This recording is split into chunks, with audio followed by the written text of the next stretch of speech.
भारत माता की। भारत माता की।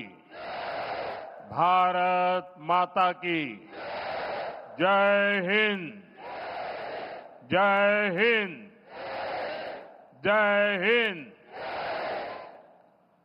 अरुणाचल प्रदेश के राज्यपाल श्रीमान के.टी. पटनायक जी,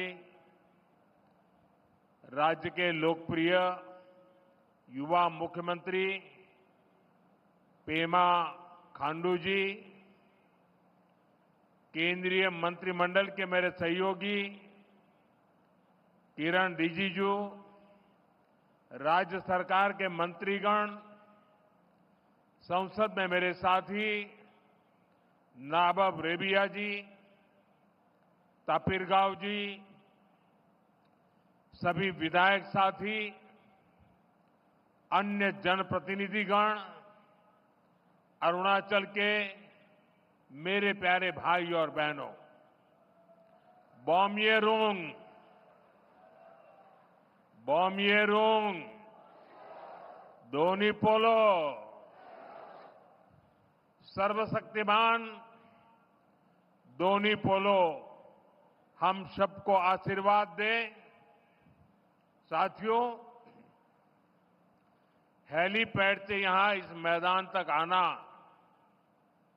रास्ते में इतने सारे लोगों से मिलना, बच्चों के हाथों में तिरंगा, बेटे बेटियों के हाथों में तिरंगा, अरुणाचल का ये आदर सत्कार गौरव से भर देता है। और ये स्वागत इतना जबरदस्त था कि मुझे पहुंचने में भी देरी हो गई, और इसलिए भी मैं आप सबकी क्षमा मांगता हूं। अरुणाचल की ये भूमि उगते सूर्य की धरती के साथ ही देशभक्ति के उफान की भी धरती है, जिसे तिरंगे का पहला रंग केसरिया है, वैसे ही अरुणाचल का पहला रंग केसरिया है। यहां का हर व्यक्ति शौर्य का प्रतीक है, सादगी का प्रतीक है, और इसलिए अरुणाचल तो मैं कई बार आया हूं, राजनीति में सत्ता के गलियारों में नहीं था तब भी आया हूं, और इसलिए यहां की ढेर सारी यादें मेरे साथ जुड़ी हुई हैं, और उसका स्मरण भी मुझे बहुत अच्छा लगता है। आप सभी के साथ बिताया हर पल मेरे लिए यादगार होता है। आप जितना प्यार मुझे देते हैं, मैं समझता हूं जीवन में इससे बड़ा कोई सौभाग्य नहीं होता है। तवांग मठ से लेकर नमसाई के स्वर्ण पगोड़ा तक अरुणाचल शांति और संस्कृति का संगम है। मां भारती का गौरव है। मैं इस पुण्य भूमि को श्रद्धापूर्वक प्रणाम करता हूं। साथियों, मेरा यहां आज अरुणाचल आना तीन वजहों से बहुत विशेष हो गया है। पहला तो ये कि आज नवरात्रि के पहले दिन मुझे ऐसे सुंदर पर्वतों के दर्शन करने का सौभाग्य मिला। नवरात्र में आज के दिन हम मां शैलपुत्री की पूजा करते हैं, और शैलपुत्री वो प्रयागराज पर्वतराज हिमालय की ही बेटी है। दूसरी वजह ये कि आज से देश में नेक्स्ट जनरेशन जीएसटी रिफॉर्म्स लागू हुए हैं। जीएसटी बचत उत्सव की शुरुआत हुई है। त्योहारों के इस मौसम में जनता जनार्दन को ये डबल बोनांजा मिला है। और तीसरी वजह है आज के इस पावन दिन अरुणाचल में विकास के ये ढेर सारे नए प्रोजेक्ट्स। आज अरुणाचल प्रदेश को पावर, कनेक्टिविटी, टूरिज्म और हेल्थ सहित अनेक सेक्टर से जुड़े प्रोजेक्ट मिले हैं। ये बीजेपी की डबल इंजन सरकार के डबल बेनिफिट का बेहतरीन उदाहरण है। मैं अरुणाचल वासियों को इन प्रोजेक्ट्स की बहुत बहुत बधाई देता हूं। यहां मंच पर आने से पहले मुझे यहां छोटे मोटे सब व्यापारियों से बातचीत करने का अवसर मिला, उनकी दुकानों में उनके प्रोडक्ट्स देखने का अवसर मिला और उससे भी ज्यादा मैंने उनके उत्साह को अनुभव किया, उनके उमंग को अनुभव किया। और ये बचत उत्सव मैं देख रहा था कि वहां व्यापारियों में,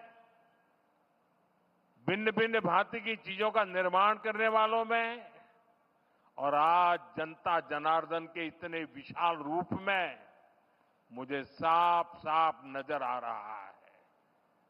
साथियों, हमारे अरुणाचल प्रदेश में वैसे तो सूर्य की किरण सबसे पहले आती है, लेकिन दुर्भाग्य से यहां तेज विकास की किरणें पहुंचते पहुंचते कई दशक लग गए।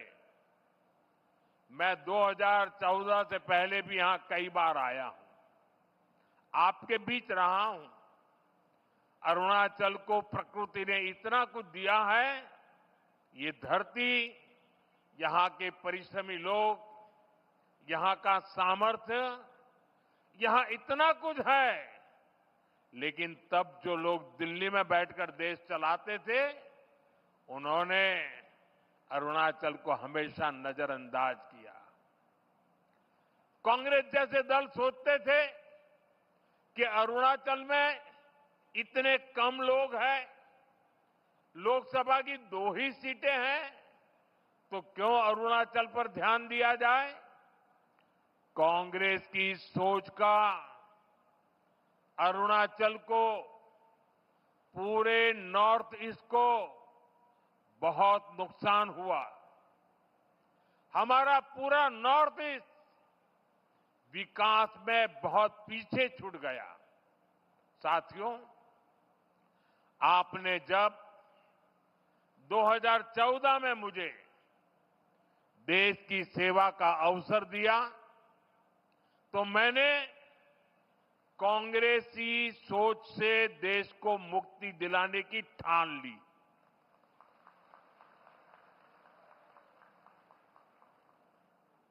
हमारी प्रेरणा किसी राज्य में वोटों और सीटों की संख्या नहीं, नेशन फर्स्ट की भावना है। देश पहले, हमारा एक ही मंत्र है, नागरिक देवो भव। जिनको कभी किसी ने नहीं पूछा, उसको मोदी पूजता है। इसलिए जिस नॉर्थ ईस्ट को कांग्रेस के समय में भुला दिया गया था, वो साल 2014 के बाद विकास की प्राथमिकताओं का केंद्र बन गया है। हमने पूरे नॉर्थ ईस्ट के विकास के लिए बजट कई गुना बढ़ाया। हमने लास्ट माइल कनेक्टिविटी और लास्ट माइल डिलीवरी को अपनी सरकार की पहचान बनाया। और इतना ही नहीं, हमने ये पक्का किया कि सरकार दिल्ली में बैठकर नहीं चलेगी। अफसरों को, मंत्रियों को ज्यादा से ज्यादा नॉर्थ ईस्ट आना होगा, यहां रात्रि मुकाम करना होगा। साथियों, कांग्रेस सरकार के समय में 2-3 महीने में एकाध बार कोई मंत्री नॉर्थ ईस्ट आता था। बीजेपी सरकार में अब तक 800 से ज्यादा बार केंद्रीय मंत्री नॉर्थ ईस्ट आ चुके हैं। और ऐसा नहीं है कि सिर्फ आए और चले गए। हमारे मंत्री आते हैं तो प्रयास रहता है कि वो दूर दराज के क्षेत्रों में जाए, जिलों में जाए, ब्लॉक में जाए।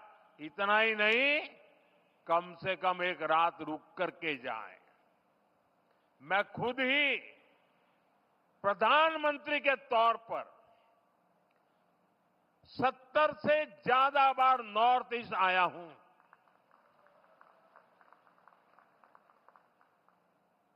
अभी पिछले हफ्ते ही मैं मिजोरम, मणिपुर और असम गया था और रात गुवाहाटी में रुका था। नॉर्थ ईस्ट मुझे दिल से पसंद है और इसलिए हमने दिल की दूरी भी मिटाई है, दिल्ली को आपके पास लेकर के आए हैं। साथियों, हम नॉर्थ ईस्ट के 8 राज्यों को अष्टलक्ष्मी के रूप में पूजते हैं।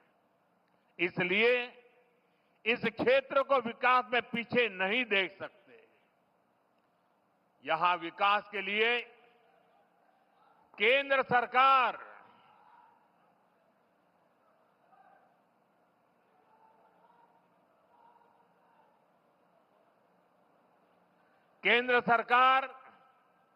ज्यादा से ज्यादा पैसे खर्च कर रही है। मैं आपको एक उदाहरण देता हूं। आप में से कुछ लोगों को पता होगा, देश में जो टैक्स इकट्ठा होता है उसका एक हिस्सा राज्यों को मिलता है। जब कांग्रेस की सरकार थी तो 10 साल में अरुणाचल प्रदेश को सेंट्रल टैक्स में से सिर्फ 6,000 करोड़ रुपए ही मिले थे,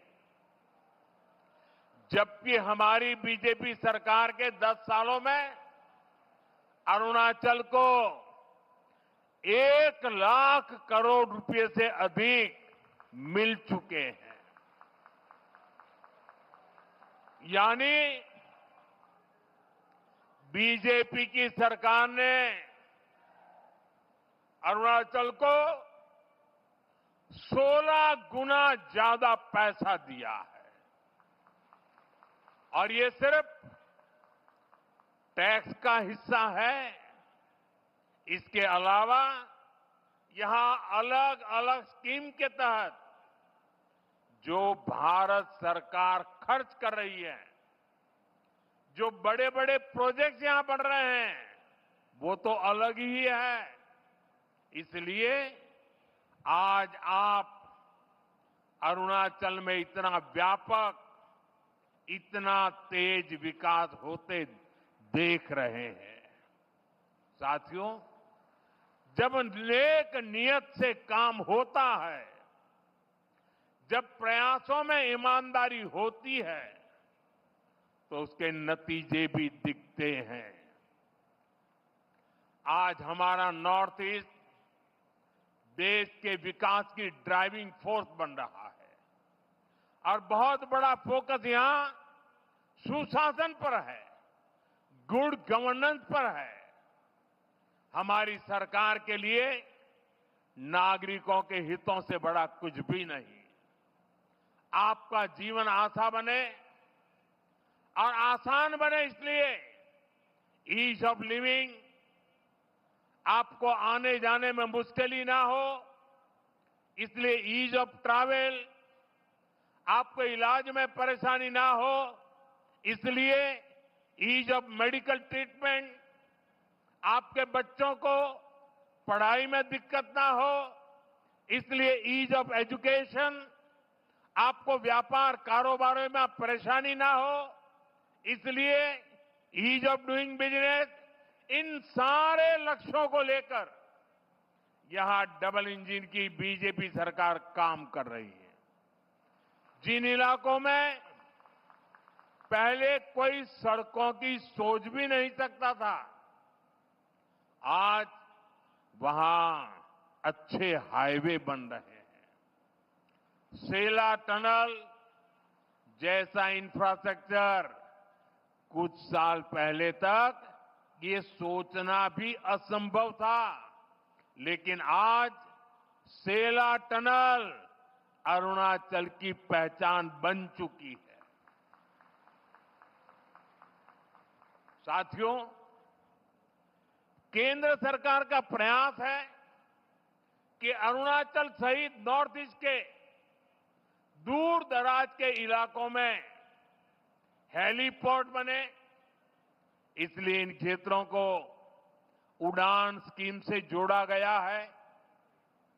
यहां जो होलोंगी एयरपोर्ट है, वहां भी नई टर्मिनल बिल्डिंग बन चुकी है। अब यहां से सीधे दिल्ली को फ्लाइट मिलती है। इससे आम पैसेंजर्स को, स्टूडेंट्स को, टूरिस्ट को तो फायदा होता ही है, यहां के किसानों और छोटे उद्योगों को भी लाभ हो रहा है। यहां से देश के बड़े बाजारों तक फल सब्जियां पहुंचाना, अपनी उपज पहुंचाना अब और आसान हो गया है। साथियों, हम सभी 2047 तक अपने देश को विकसित बनाने के लक्ष्य को लेकर चल रहे हैं। और भारत तभी विकसित होगा जब देश का हर राज्य विकसित होगा। भारत तभी विकसित होगा जब देश का राज्य राष्ट्र के लक्ष्यों के साथ कंधे से कंधा मिलाकर चलेगा। मुझे खुशी है कि देश के बड़े लक्ष्यों को पूरा करने में नॉर्थ ईस्ट बहुत बड़ी भूमिका निभा रहा है। पावर सेक्टर इसका बेहतरीन उदाहरण है। भारत ने 2030 तक 500 गीगावाट बिजली, 500 गीगावाट बिजली गैर परंपरागत स्रोतों से पैदा करने का लक्ष्य रखा है। ये लक्ष्य सोलर पावर, विंड एनर्जी, पानी से बिजली बनाकर पूरा किया जाएगा। हमारा अरुणाचल प्रदेश इसमें देश के साथ कदम ताल करते हुए चल रहा है। आज जिन 2 पावर प्रोजेक्ट्स का शिलान्यास किया गया है, वो पावर प्रोड्यूसर के रूप में अरुणाचल की स्थिति को और मजबूत करेंगे। इससे अरुणाचल के हजारों नौजवानों को नौकरियां मिलेगी और यहां विकास के कार्यों के लिए सस्ती बिजली भी उपलब्ध होगी। कांग्रेस की एक पुरानी आदत है कि विकास का जो भी काम मुश्किल होता है, उस काम को वो कभी हाथ ही नहीं लगाते, भाग जाते। कांग्रेस की इस आदत का नॉर्थ ईस्ट को, अरुणाचल को भी बहुत नुकसान हुआ। जो मुश्किल इलाके होते थे,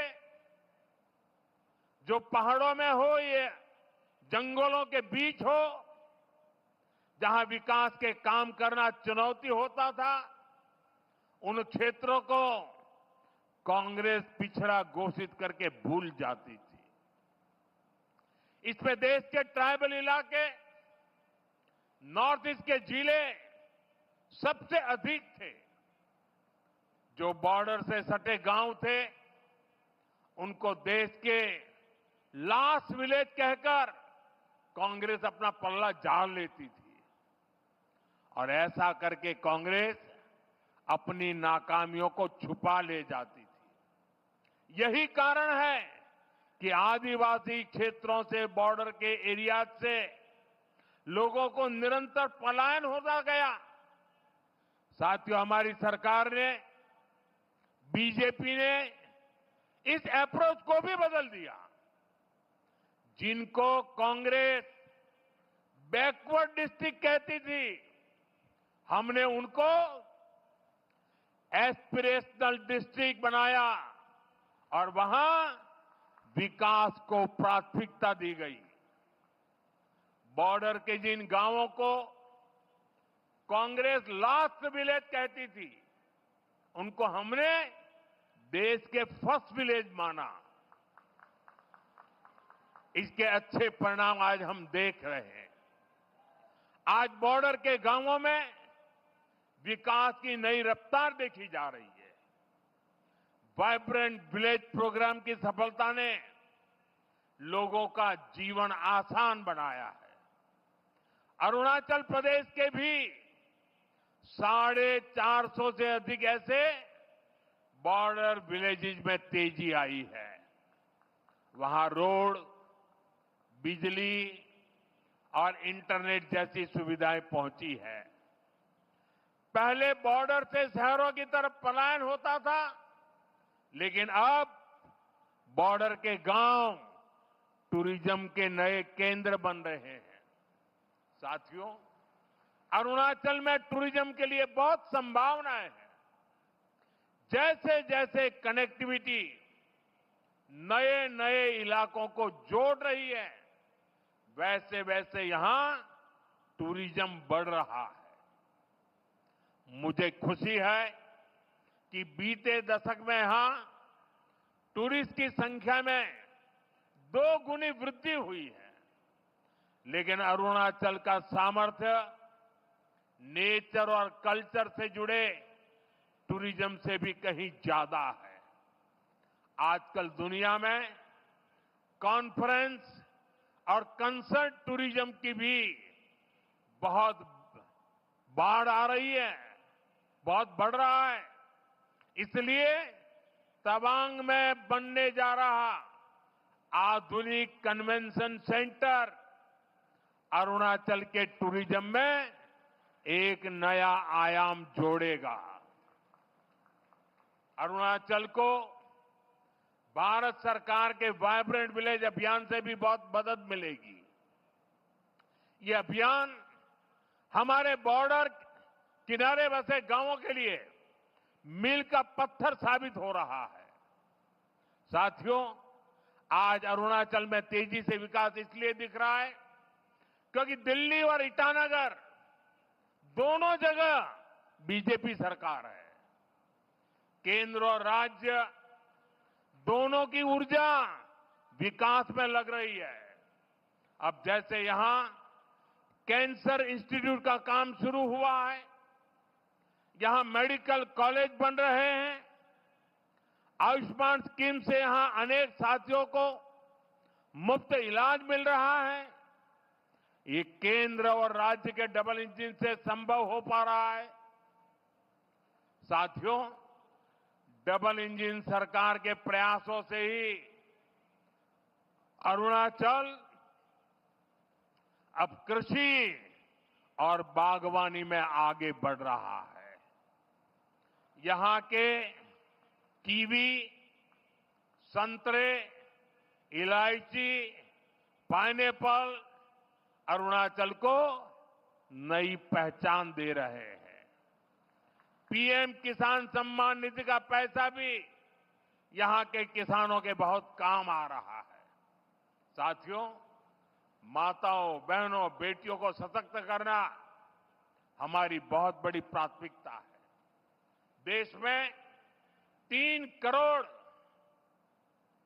करोड़ लखपति दीदियां बनाने, ये बहुत बड़ा मिशन है, लेकिन ये मोदी का मिशन है। मुझे खुशी है कि पेमा खांडू जी और इनकी टीम इस मिशन को भी गति दे रही है।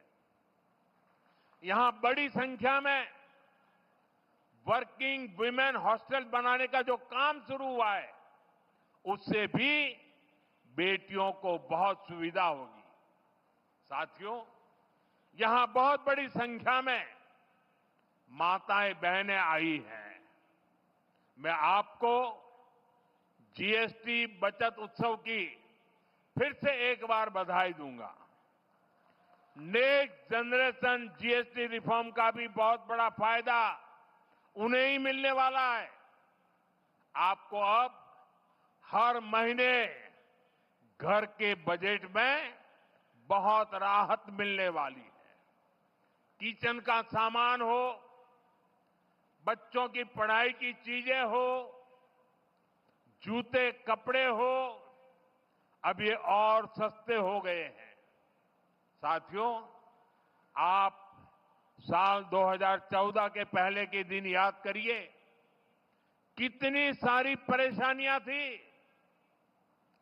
महंगाई आसमान छू रही थी, चारों तरफ महा घोटाले हो रहे थे, और तब की कांग्रेस सरकार जनता पर टैक्स का बोझ बढ़ाती ही जा रही थी। उस समय साल में 2 लाख रुपए कमाने पर भी इनकम टैक्स लग जाता था। ये मैं 11 साल पहले की बात कर रहा हूं। 2 लाख रुपया अगर कमाया आपने तो आपको इनकम टैक्स देना पड़ता था। और आम जरूरत की कई चीजों पर कांग्रेस की सरकार 30% से अधिक टैक्स लेती थी। बच्चों की टॉफी पर भी इतना टैक्स लगाया जाता था। साथियों, तब मैंने कहा था, मैं आपकी कमाई और आपकी बचत दोनों को बढ़ाने का काम करूंगा। बीते सालों में देश के सामने अनेक बड़ी बड़ी चुनौतियां आई, लेकिन हम इनकम टैक्स घटाते गए। इसी साल हमने, अब विचार कीजिए, 11 साल पहले 2 लाख, इसी साल हमने 12 लाख रुपए तक की वार्षिक आय पर इनकम टैक्स 0 कर दिया। और आज से जीएसटी को भी हमने सिर्फ 2 स्लैब तक सीमित कर दिया है, 5% और 18%। बहुत सारी चीजें अब टैक्स फ्री हो गई है। बाकी सामान पर भी टैक्स बहुत कम हो गया है। आप आराम से अब अपना नया घर बना सकते हैं। कोई स्कूटर, बाइक खरीदना है, बाहर खाना पीने के लिए जाना है, कहीं घूमने फिरने जाना है, ये सब पहले से सस्ते हो गए हैं। ये जीएसटी बचत उत्सव आपके लिए बहुत यादगार बनने वाला है। साथियों, मैं अरुणाचल प्रदेश की हमेशा इस बात के लिए प्रशंसा करता हूं कि आप सभी नमस्कार से भी पहले जय हिंद कहते हैं। आप वो लोग हैं जो देश को स्वयं से भी पहले रखते हैं। आज जब हम सब मिलकर विकसित भारत बनाने के लिए इतनी मेहनत कर रहे हैं, तो देश की हमसे भी एक अपेक्षा है। ये अपेक्षा है आत्मनिर्भरता की। भारत विकसित तभी होगा जब भारत आत्मनिर्भर होगा। और भारत की आत्मनिर्भरता के लिए जरूरी है स्वदेशी का मंत्र। आज समय की मांग है, देश की मांग है कि हम स्वदेशी अपनाएं, खरीदे वही जो देश में बना हो, बेचे वही जो देश में बना हो, गर्व से कहें ये स्वदेशी है। मेरे साथ बोलेंगे? आप लोग मेरे साथ बोलेंगे? मैं कहूंगा गर्व से कहें, आप कहें ये स्वदेशी है। गर्व से कहें, गर्व से कहें, गर्व से कहें।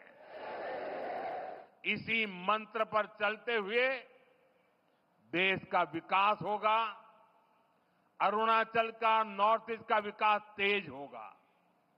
एक बार फिर आपको इन विकास परियोजनाओं के लिए बहुत बहुत शुभकामनाएं देता हूं। आज नवरात्रि का पावन पर्व भी है, बचत उत्सव भी है। तो इस उत्सव में शरीक होने के लिए मेरी एक रिक्वेस्ट है आपको, अपना मोबाइल फोन बाहर निकालिए और मोबाइल फोन का फ्लैश लाइट चालू कीजिए। सब अपने मोबाइल की फ्लैश लाइट चालू करें। सबके मोबाइल की फ्लैश लाइट चालू करिए और हाथ ऊपर कीजिए सबका। सब अपने मोबाइल की फ्लैश लाइट। ये बचत उत्सव का नजारा है, ये बचत उत्सव की ताकत है। ये नवरात्रि का प्रथम दिन है। देखिए प्रकाश ही प्रकाश है और अरुणाचल का प्रकाश पूरे देश में फैल जाता है। देखिए चारों तरफ नजारा देखिए, चारों तरफ नजारा देखिए, रोशनी ही रोशनी, चमकते तारों की तरह।